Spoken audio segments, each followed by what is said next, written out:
میں نے 7 سال رائمنڈ پڑھا.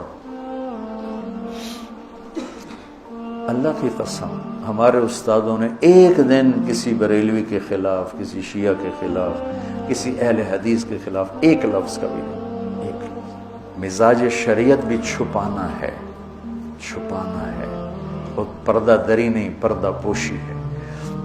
مائز اسلمی منہ پر آ کر کہتے میں نے زنا کیا مجھے پاک کرتا، اب یوں کہتے ہیں جاؤ کوئی نہیں کیا، کوئی نہیں کیا. وہ پھر جی میں نے کیا ہے، میں کہا چلے جاؤ کوئی نہیں کیا.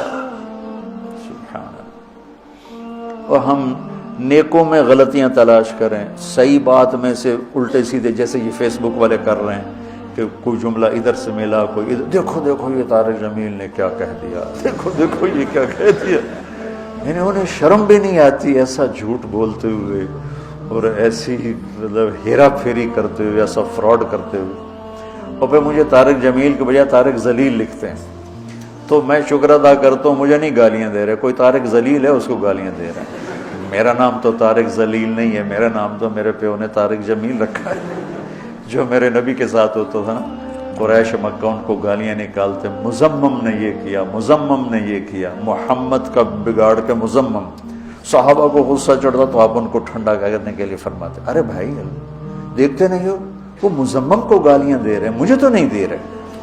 وہ تو مزمم کو گالیاں دے رہے، مجھے تو نہیں دے رہے. کہ صحابہ کو ٹھنڈا کرنا، دوسرا قانون سمجھانا کہ جاہلوں کو جواب نہیں دیا جاتا، جہالت کا کوئی جواب نہیں ہوتا، بس خاموشی ہوتی ہے. کسی علم والے کو جواب دیا جاتا ہے لیکن جہالت کا کوئی جواب نہیں ہوتا.